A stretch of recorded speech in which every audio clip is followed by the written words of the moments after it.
হাই friends, আশা কৰোঁ আপোনালোক সকলোৰে ভাল। আজি বৰ্ডৰুমত আৰু এটা ৰিক্ৰুইটমেণ্ট এডভাৰটাইজমেণ্ট লৈ আহিলোঁ।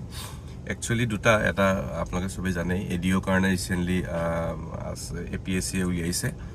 মই এডিঅ'ৰ এডভাৰটাইজমেণ্টটো ভালকৈ মই চোৱা নাই, বাট সেইটো যোনখিনি এগ্ৰিকালচাৰ গ্ৰেজুৱেটছ BSc ইন এগ্ৰিকালচাৰ তেখেতসকলৰ কাৰণে এটা খুব সুন্দৰ সুযোগ আৰু খুব ভাল চাকৰি। চ' হয়তো এটা আপোনালোকে নিজেই APSCত গৈ আৰু আপোনালোকৰ ছিনিয়ৰ যোনখিনি অলৰেডি এডিঅ' কৰি আছে তেখেতসকলৰ লগত কনচাল্ট কৰি কেনেকৈ প্ৰিপেয়াৰ কৰিব লাগে ডিছকাছ কৰি ল'ব, আৰু ভাল চাকৰি যোনখিনি এলিজিবল হয় তেখেতসকলে এইটো এপ্লাই কৰি প্ৰিপেয়াৰেশ্যন ষ্টাৰ্ট কৰিব পাৰে। আৰু এটা খুব ভাল চাকৰি ওলাইছে, inspector of legal মেট্ৰলজি।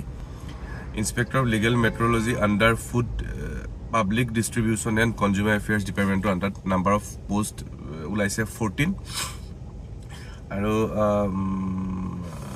Year pay scale 22,000ৰ পৰা 97,000 আৰু গ্ৰেড পে 9,400, পে বেণ্ড 300, আৰু টোটেল 14 পোষ্ট আপোনালোক কৈছোৱেই।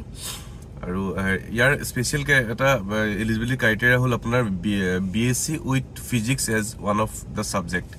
এটা ছাবজেক্ট ফিজিক্স লৈ যোনে BSc পাছ কৰিছে, মেজৰো হ'ব পাৰে নহ'লে পাছ কৰ্চো হ'ব পাৰে, ফিজিক্স থাকিব লাগিব তেখেতসকলৰ কাৰণে। মেইনলি মানে পইণ্টটো দি থোৱা আছে স্পেচিয়েলি যে এক candidate should hold a bachelor degree in science with physics as one of the subjects.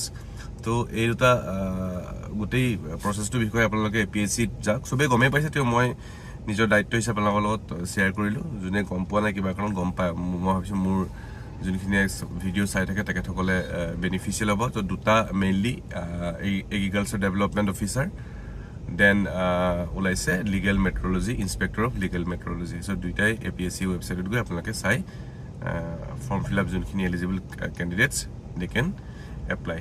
Okay, thank you so' much.